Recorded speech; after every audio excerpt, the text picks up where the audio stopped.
Have you just felt sometimes overwhelmed with life, confused about what direction to go, what to do? I have been in a transition for the last few months, and I've not even bothered to do my YouTube because of that. I have felt lost.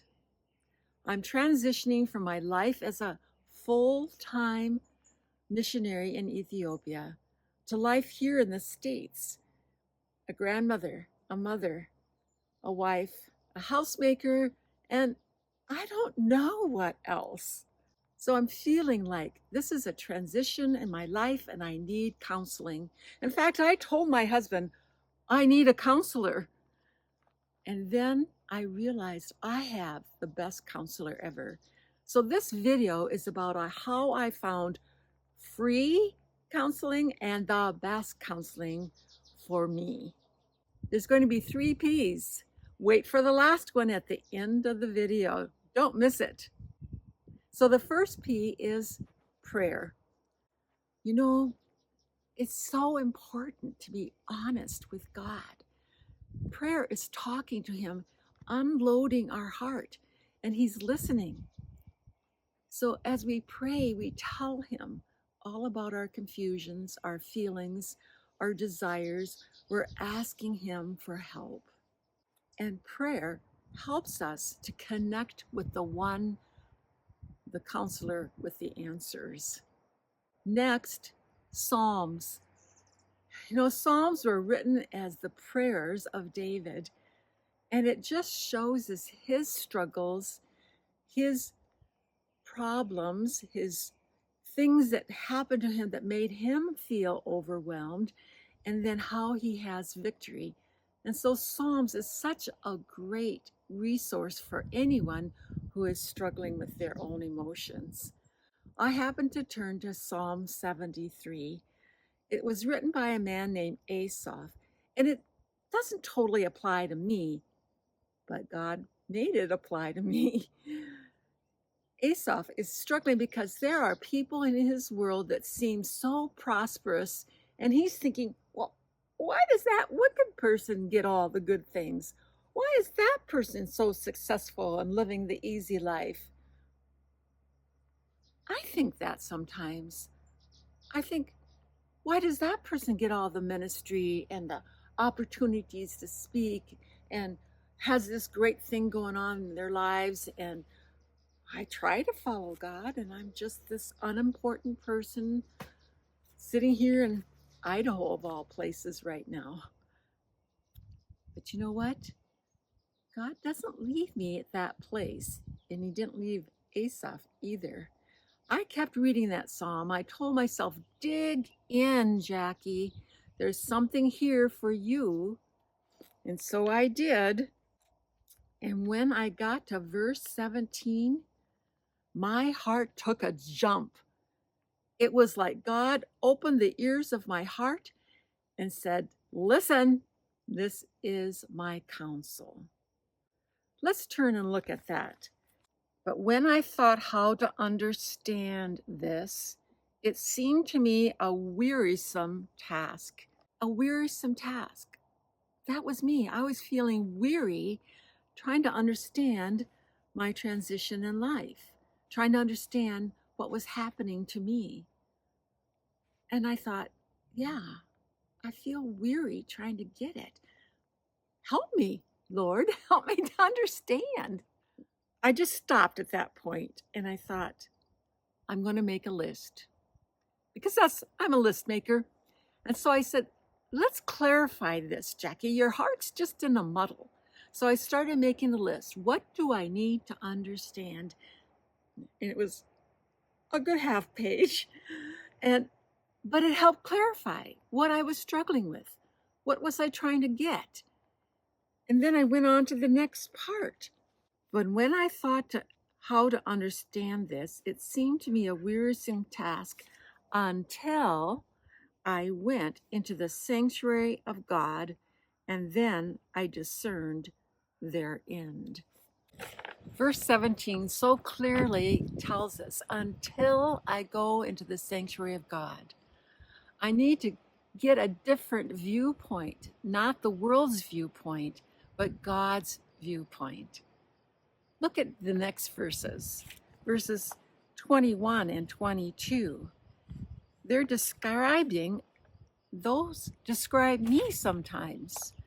When my soul was embittered, when I was brutish and ignorant, I was like a beast toward you. I thought, wow, is that describing me? Am I like an ignorant beast? Am I blind to what God's trying to tell me? Maybe I'm bitter. Maybe I'm full of pride. Maybe I'm ignorant of what God's trying to direct me in with His Word. So I personalize these verses. That's the third P. But the wonderful counselor reassured me in verse 23. Nevertheless, that's a powerful transitional word. Nevertheless, despite my sense of lostness, despite my failures, despite my bitterness, just listen to this beautiful word picture that our counselor gives us. This can get you through anything. It can be an anchor to your soul. Nevertheless, I am continually with you. You hold my right hand. You guide me with your counsel, and afterward you will receive me to glory. Whom have I in heaven but you? And there's nothing on earth that I desire besides you. My flesh and my heart may fail, but God is the strength of my heart and my portion forever. Don't we all need that reminder, that encouragement again and again, that God has hold of us, He's with us, and He will guide us to the very end of our journey? I felt a big sigh of relief at that point. And I reread these words. I realized that going into God's presence, into His sanctuary, I was letting Him speak back to me.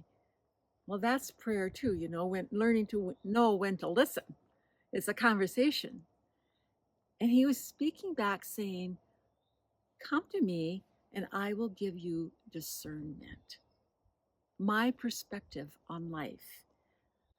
I can feel lost. I can feel a lack of confidence. I can feel like this transitional time is hard. But God, from His perspective in heaven, in His sanctuary, can see everything that's going on and the direction I should take next. It's like having this heavenly GPS. When we're trying to get somewhere and we put in the address and the little voice on our phone says, in 2 blocks, turn right. You're arriving at your destination in 1 block. That's God. He has the heavenly viewpoint and can tell us when to turn right, when to turn left, the next step in our journey. I might not know all the steps. Might not get the full picture, but God does. And so His counsel is so valuable to me, and I have to trust it. And so as I thought about that, I said, Jacqueline, this is a new adventure. This is a new journey for you. This is a transitional time, like a new season, and it can be delightful. It can be beautiful. And most of all, I'm not alone. He's with me, counseling me. It is good to be near God. That's the most important foundation for my time right now. Check out my next video, which is going to be more about how to discern God's will. But for now, remember the 3 P's: prayer, Psalms, making things personal. And here's my extra tip: journal about it. Journal those personal thoughts on your journey. So my RX for joy today: God is my counselor. He's the best travel guide there is. I can trust Him to be my guide because I'm on the road with Jesus. I hope this has helped you if you're in a transition or if you're wondering that what to do next.